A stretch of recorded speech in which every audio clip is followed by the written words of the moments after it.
Hi, I'm Aria. 2 weeks ago, my sister screamed at me in front of our parents. "You've ruined our lives." And they nodded like it was true. I didn't yell. I didn't cry. I just walked out with nothing but my bag and silence. But this morning, I woke up to 14 missed calls. Now they say they need me. So what changed? Before we dive in, what time are you listening to this and where from? Drop a comment because maybe you've been erased too, until they realized they needed the one they discarded. It was already dark outside, but the air inside the house felt even heavier. My sister Leora sat perfectly perched on the edge of the family's oversized cream sectional, her ring light glowing like a halo around her. She was finishing a live stream, something about hitting 50,000 followers on social media. My parents sat nearby, nodding along like she'd just gotten her PhD. I stood in the doorway between the kitchen and the living room, clutching a chipped mug of tea I'd reheated twice. My name hadn't been mentioned once in the past hour. That wasn't surprising. I had become an expert at blending into the background. Sometimes I wondered if the walls noticed me more than they did. Then it happened. The laptop screen flickered and Leora's voice jumped half an octave. "Oh my God, not now." Her perfectly curated smile dropped. "Why does this always happen when you're around?" she snapped, her voice cutting across the room and slicing right through me. I blinked, stunned. "What? You stress me out just by breathing, Aria," she barked. "You throw off my vibe." I looked around, half expecting anyone, to call that out for what it was. Ridiculous. But instead, my mother stood up, brushing invisible lint off her lap. "She's not wrong," Elaine said calmly. "Every time something good happens, you find a way to ruin it. You've ruined her life. Honestly, you've ruined ours too." My father didn't say a word. He just rubbed the bridge of his nose like this was all too familiar, too exhausting. I felt the flush rise in my neck. I didn't yell. I didn't cry. I didn't even defend myself. Instead, I turned around. I walked down the hall to the guest bedroom they begrudgingly let me use while I figured things out. The door barely closed without sticking.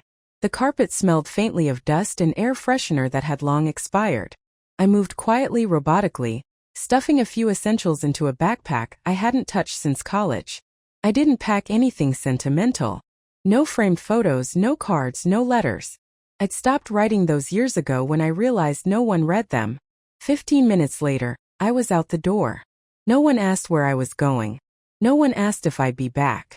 The street was quiet, the kind of silence that follows the kind of fight where words hit harder than fists. I walked down 2 blocks to the gas station with the humming fluorescent lights. I bought a granola bar and a bottle of water, mostly out of habit, not hunger. I asked the clerk if the bus was still running. "Last one's in 8 minutes, if he's on time." He wasn't, but I waited anyway, sitting on the cold metal bench with my hands shoved in my coat pockets and my backpack between my legs like a life raft. When the bus did show, I climbed on and didn't look back. The ride into downtown Charlotte felt longer than it was. I kept my head down, watching the city lights blur past like smudged paint. No one made eye contact. It was almost a comfort. When we reached the end of the line, I got off and walked a few blocks to a small beige motel with flickering neon signage. The kind of place you only go if you've run out of better options or better people. The man at the front desk didn't ask questions. He handed me a key with a number scratched off and rewritten in marker. "Cash or card?" he mumbled, eyes never leaving his reality show playing behind him. I handed over my last $42. The room smelled like old cigarettes and cleaning fluid that didn't quite mask anything. I dropped my backpack near the foot of the bed and sat on the edge of the mattress. It creaked beneath me, loud in the quiet. I didn't undress. I didn't cry. I just stared at the water stain in the ceiling above me. It looked like a broken heart or a burned-out star, depending on how you tilted your head. My phone sat face down on the nightstand. I hadn't heard a single buzz the entire time. "No, where are you?" "No, come home." Nothing. And then it vibrated. Just once. I reached for it, half hopeful, half numb. A notification popped up. Reminder. Unopened Mother's Day gift from Aria delivered 2 years ago. The box I'd mailed her, wrapped in tissue paper. A pair of silk handkerchiefs with her initials. I had them monogrammed. She never opened it. They never opened me. The next morning, I was up before the sun finished rising. I counted what I had left. $270 and some change. No job, no home. But something about that note made the math feel less like a countdown and more like a challenge. I walked toward downtown. My feet ached before I reached the corner gas station, but I kept going. A little cafe near the bus depot opened early and had a small chalkboard sign out front. Free Wi-Fi, coffee refills all day. That was all I needed. Inside it smelled like burnt toast and floor cleaner. I ordered the smallest coffee on the menu, $1.75, and took the seat closest to the outlet. I pulled out my phone and logged into a few freelance tutoring platforms I had bookmarked years ago but never used. One of them still had an old profile saved. I updated it, specializing in SAT and ACT prep, writing support, study planning, patient, reliable. Under About Me, I wrote, I believe in showing up even when no one else does. By noon, I had applied to 16 listings, parents desperate for help with test scores, students overwhelmed by college pressure, people I could understand in ways my own family never tried to understand me. Halfway through the 5th application, I paused. The words reliable, compassionate listener stared back at me from the bio section. I remembered Grandma's voice. You were always the one who listened. She used to say that when I sat at her feet during Sunday dinners, while everyone else talked over one another. She saw something. Not flashy, not loud, but something real. I swallowed hard, thinking back to the funeral. We were standing in the reception hall, surrounded by polite people with bad coleslaw. A family friend I barely knew leaned in gently and said, Your grandmother's second letter was beautiful. I hope it brought you peace. Second letter? I blinked at her. I only got one. Her face fell, confused. Oh, I must have been mistaken. She said she wrote you another 8 months before she passed. I'm sure it got to you. But it never did. And when I asked my mother about it 3 days after the funeral, still trying to give her the benefit of the doubt, she didn't even blink. Oh, it wasn't anything important. Just sweet old lady things. Just sweet old lady things. That letter, too, had been erased like I had been. A pattern so long and subtle, you don't notice it until you wake up one day and realize all your edges have been sanded down by people who said they loved you. I shook the memory off and refocused on my applications. A ding came in. One parent responded, then another. By the end of the week, I had 3 clients, 2 high schoolers and 1 adult learner prepping for a GED. The library, 2 blocks from the cafe, allowed guests to borrow Chromebooks for online sessions. I booked 2-hour slots every afternoon and used them like my life depended on it, because it did. The pay wasn't much, but every dollar felt earned. And the students, they listened. They asked questions. They said, Thank you. One girl named Harper said during our second session, You're the only person who's explained this in a way that makes sense. It felt strange being seen by strangers in ways I'd never been seen at home. That evening, I returned to the motel and recorded my income on the back of the same receipt from when I checked in. I wrote down the tutoring hours, the payments I'd received on PayPal, and how much I could afford to spend next. 2 more nights. I looked around that tiny room.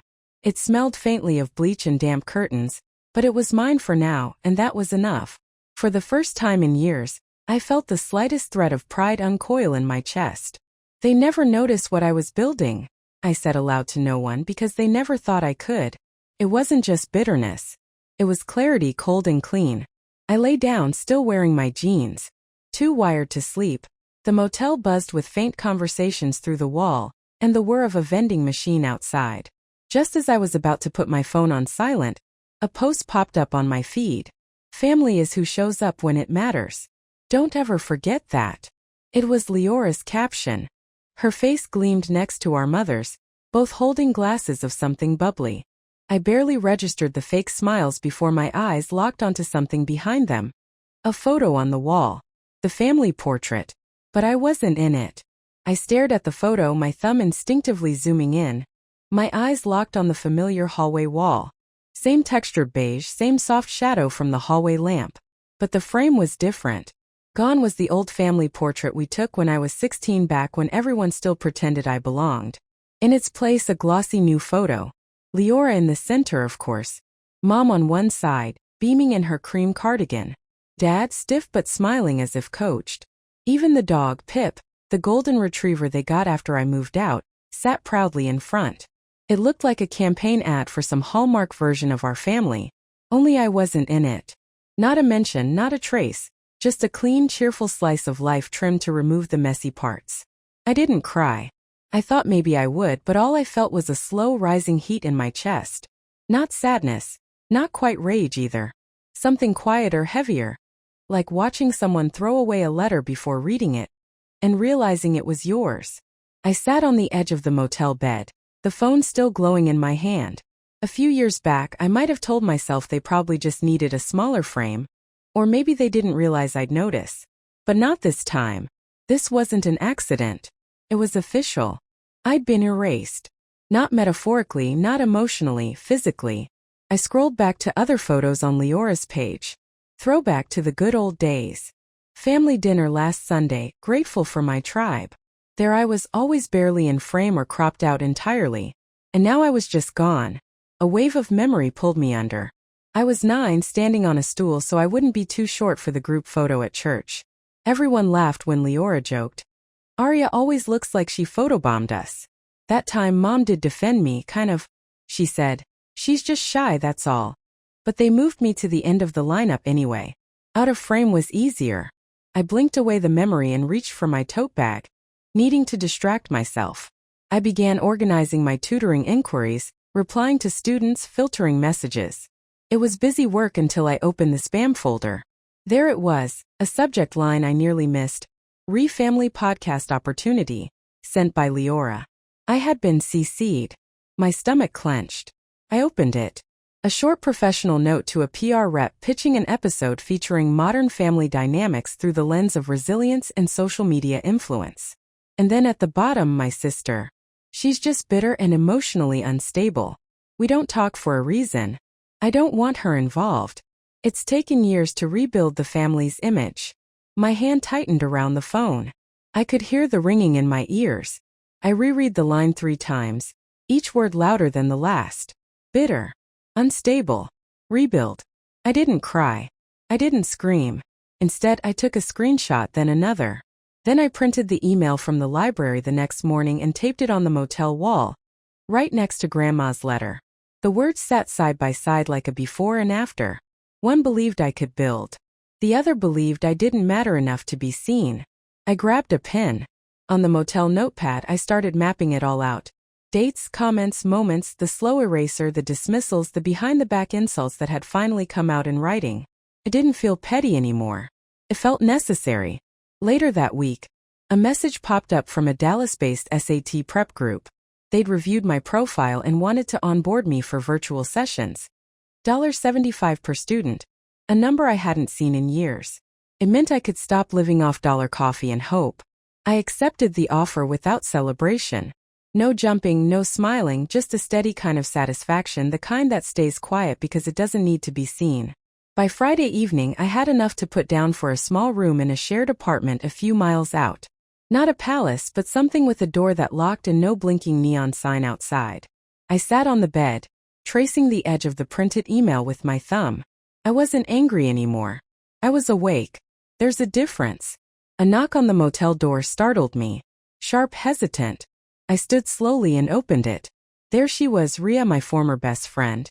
Her face looked thinner, tired. She clutched something in her hands, something wrapped in an old dish towel like it had been hidden. Arya, she said softly. They told me you were in trouble. I didn't believe them until I saw this.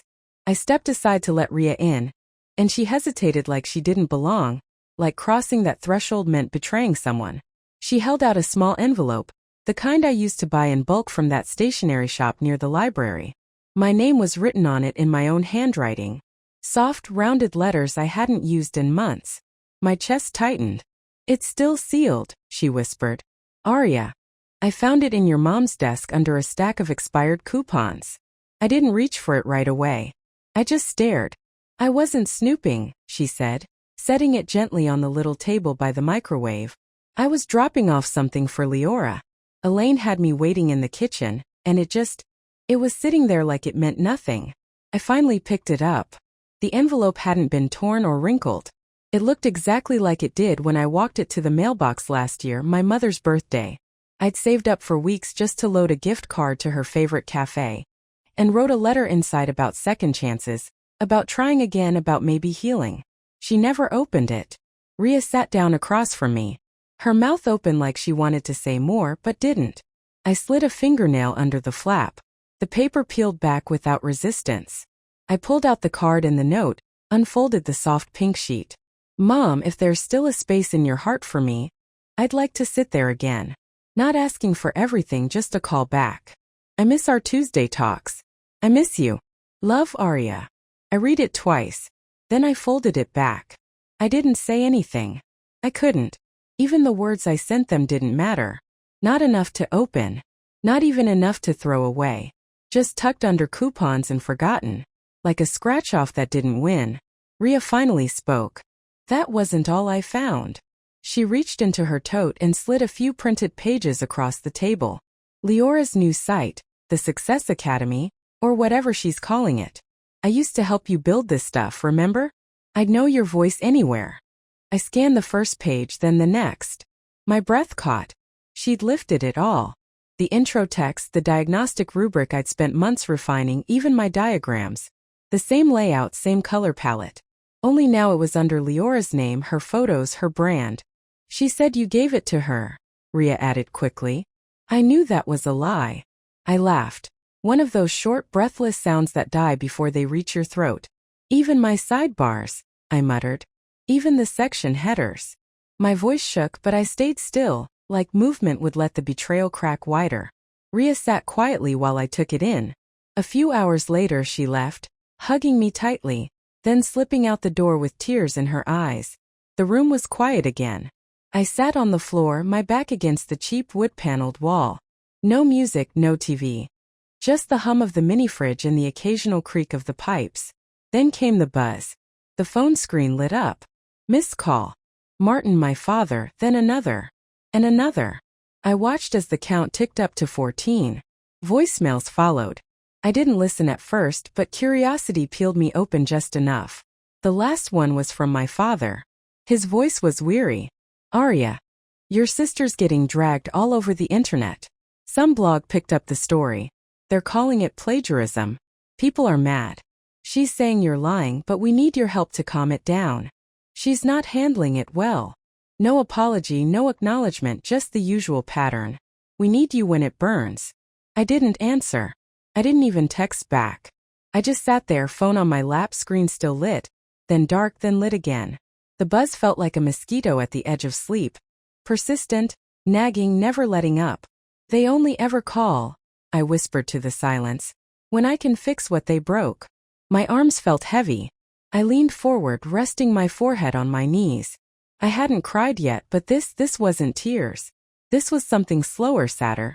I opened my laptop, hovered over my folder marked Curriculum 5. My finger tapped the delete key. Maybe I should just let it go. Erase it all like they tried to erase me. But then I noticed something. A folder I hadn't touched in years. Grandmotherfugel. I clicked. Inside was a scan I barely remembered uploading. An image file labeled Wilderfuria. I opened it. There it was, clear as day. My grandmother's signature, her handwriting, a clause stating that I, Aria Shipley, was the sole recipient of her educational materials, her curriculum, tutoring designs, and teaching frameworks. I was the legal heir to the very work Leora had stolen, and it had been scanned 5 years ago, hidden ever since. The next morning, the weight of that scanned file hadn't faded. I stared at it while the sun crept through the dusty blinds of my small apartment, illuminating the edges of my computer screen like it was some kind of divine spotlight. The words were there, bold and formal, stamped and signed in my grandmother's careful pen. All intellectual property and preparatory curriculum created or co-developed with Aria Shipley shall remain under her sole name. She had protected me, quietly, legally, and my mother had ignored it completely. As I sipped lukewarm coffee from a chipped mug, my phone buzzed again. Another voicemail. The second that morning. I didn't want to hear it, but my thumb hovered over the play button. Anyway, I was already spiraling. What's one more turn? Elaine's voice came through softer this time. Aria, please. You can't just let the family fall apart. Your sister's career is hanging by a thread. She said. The family. But I knew what she meant. Them, the ones who replaced my face in pictures. The ones who left my envelope in a drawer like a piece of trash. Then another voicemail. This one from Leora.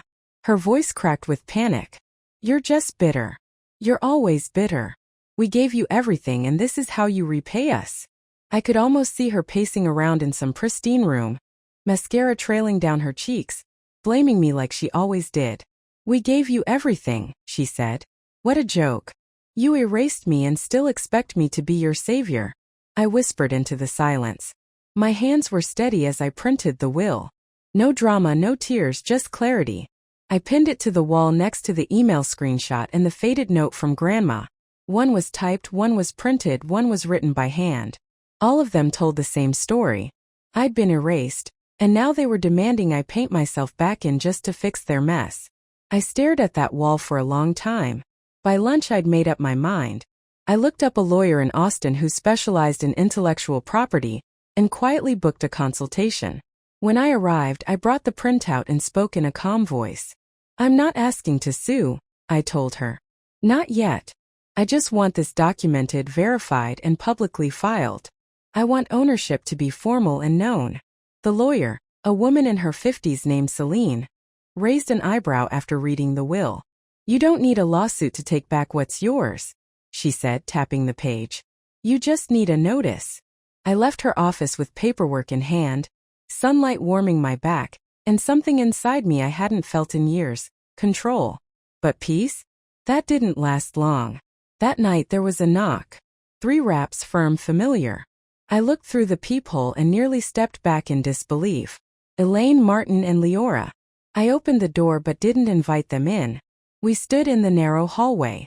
The air felt sharp, like everything between us had hardened into glass, ready to shatter if anyone raised their voice. Elaine looked exhausted. Her lipstick was faded. Her hands trembled. Martin said nothing. He never did. Leora's eyeliner was smudged. Her curated shine was cracking and she knew it. We made mistakes, Elaine began, clasping her hands. We know, but family means forgiving. I didn't blink. No, I said softly. Family meant not burning my letters. It meant opening my envelope. It meant saying my name in your family appreciation posts. Elaine looked down. I turned to Leora. She met my gaze like a child who'd been caught but didn't know how to be sorry. This time, I told them, stepping back, I'm not the one fixing your mess. I didn't slam the door. I didn't yell. I simply closed it with a click and turned the lock. Later that night, after showering off the tension and pouring myself some chamomile tea, I checked my email and froze. A bold red notification greeted me. Your professional site has been flagged and temporarily suspended due to multiple copyright violation claims. I clicked the details. Someone, an anonymous IP, had filed claims against my own curriculum. My stomach twisted.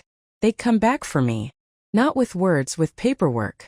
They tried to erase me one more time. But now I was ready. By the time I opened my eyes, the sky outside was already a dull gray. One of those mornings where light feels more like pressure than promise. I reached for my phone automatically, expecting the usual overnight tutoring emails or calendar pings. Instead, the first thing I saw was a red flag banner on my screen. Your website has been temporarily suspended due to a reported copyright violation. I sat up, heart pounding but hands steady. A second notification followed, then a third. The subject lines were nearly identical. Urgent copyright claim review pending. At first, I thought it was some glitch or bot. But when I clicked through and saw the claim details, my blood went cold.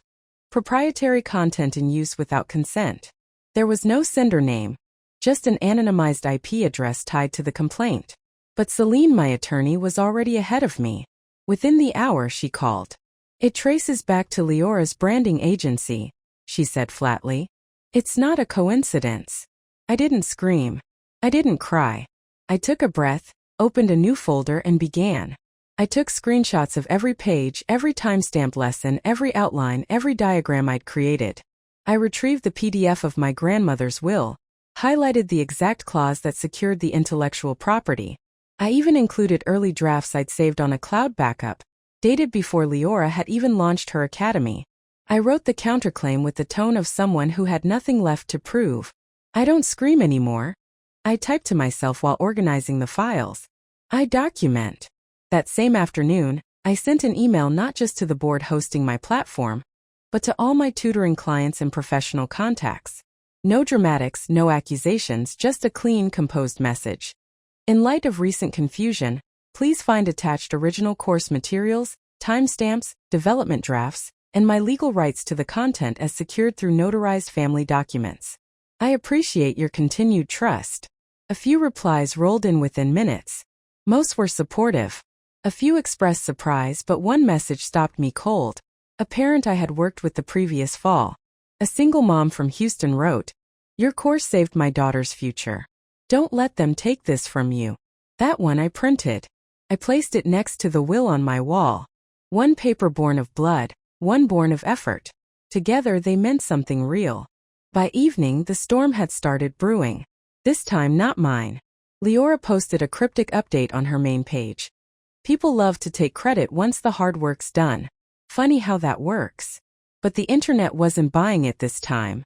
Within the hour someone, an intern she must have let go without a second thought, posted screenshots, timestamps, chat logs, even early Canva template. My grandmother's signature, her handwriting, a clause stating that I, Aria Shipley, was the sole recipient of her educational materials, her curriculum, tutoring designs, and teaching frameworks. I was the legal heir to the very work Leora had stolen, and it had been scanned 5 years ago, hidden ever since. The next morning, the weight of that scanned file hadn't faded. I stared at it while the sun crept through the dusty blinds of my small apartment, illuminating the edges of my computer screen like it was some kind of divine spotlight. The words were there, bold and formal, stamped and signed in my grandmother's careful pen. All intellectual property and preparatory curriculum created or co-developed with Aria Shipley shall remain under her sole name. She had protected me, quietly, legally, and my mother had ignored it completely. As I sipped lukewarm coffee from a chipped mug, my phone buzzed again. Another voicemail. The second that morning. I didn't want to hear it, but my thumb hovered over the play button.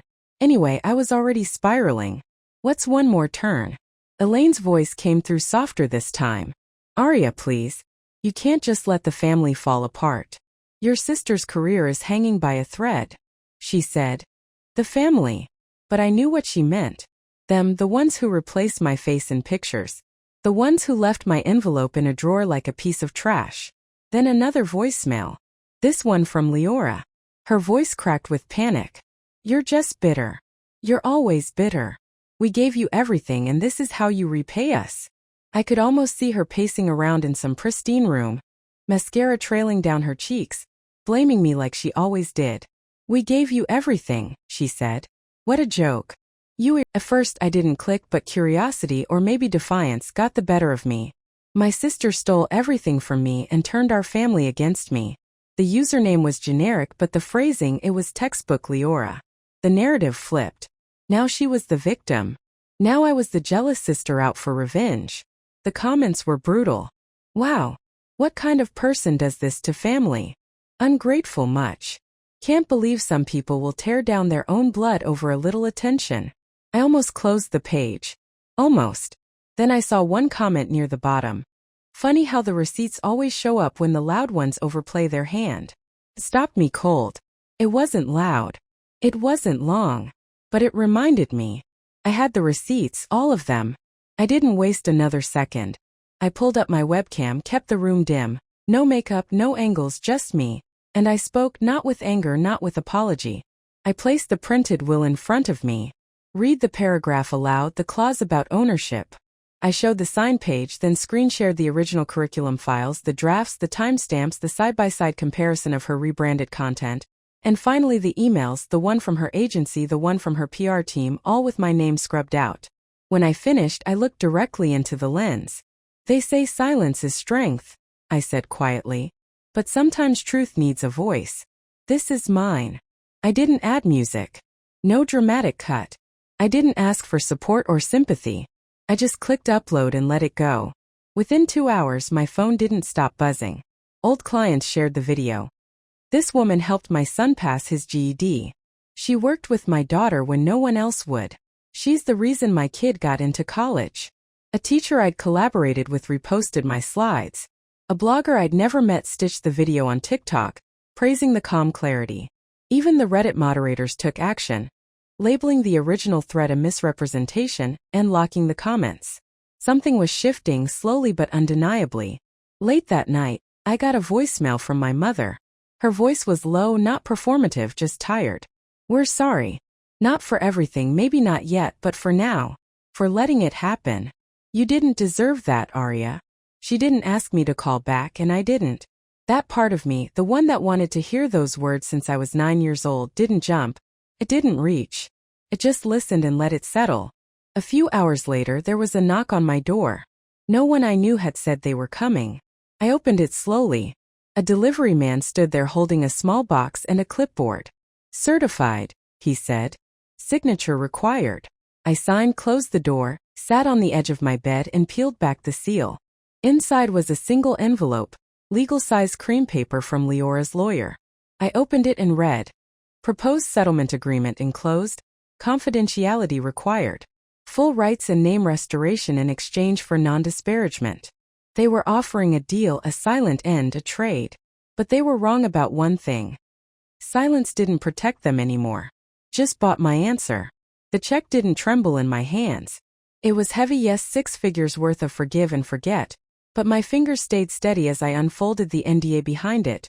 Withdraw all claims, delete the video, never speak publicly again. It was the kind of offer that came dressed as resolution, but stank of control. I read it twice. Once as a woman who had spent too many years second-guessing herself, then again as the woman I'd become, no longer looking for permission to be heard. And then I walked to my shredder, slid in the papers, and listened as the blades turned their silence into dust. That afternoon I posted my final statement. No video this time, just a still image, my name, my credentials, and the words, "You don't owe people silence just because they shared your last name. I won't take hush money for pain I never caused." By nightfall it was everywhere. Women from all over. Former educators, daughters who'd been gaslit out of inheritances, sisters who knew the sting of being scapegoated, began sharing it. Not for sympathy, but because it named something they couldn't say themselves. One message read, "I thought I was the only one. Thank you for saying what I couldn't." In my new home office, where I no longer needed to ask for a chair at the table, I hung the wrinkled paper I'd carried since that motel room. "You will build what no one sees today." It rested beside the official letter from my lawyer. Ownership affirmed, IP registered, curriculum protected. The desk was modest. The window overlooked a bus stop, but it was mine. I haven't heard from my family since. Not on birthdays. Not when Leora's site was permanently shut down. Not when word spread that Mom had quietly sold the house. Some said it was to cover the legal fallout. Others whispered she just had enough. But I didn't wait for gossip. I didn't need apologies printed in ink or whispered through other people's mouths. They weren't monsters, just people who made me wrong when it was easier than looking in the mirror. I didn't fight to punish them. I fought to free myself. And freedom. It's quieter than I imagined, but not empty. Last month, I launched a small scholarship fund in my grandmother's name. Nothing flashy, just enough to help kids like the ones I used to tutor when I barely had rent money. Thank you notes started coming in. Most were from strangers. One was from a student I taught back when I was working out of the public library. "You were the first one who told me I could do it. I believed you." I sat with that letter for a long time, not because it hurt, but because it didn't. This was the life I built in the silence they once thought would bury me. A few days ago, I printed a second copy of my grandmother's note. I folded it into an envelope. No return address, no message, just those words. "You will build what no one sees today." I mailed it to a girl I once tutored who'd quietly told me her parents thought she was too much, who'd been told to stop dreaming so loud, because maybe one day she'll find herself alone in a motel room, and maybe those words will do for her what they did for me. Have you ever stopped chasing the apology that never came and realized peace was the real closure? Have you ever been erased by your own family and still found the strength to build something lasting? Share your story below.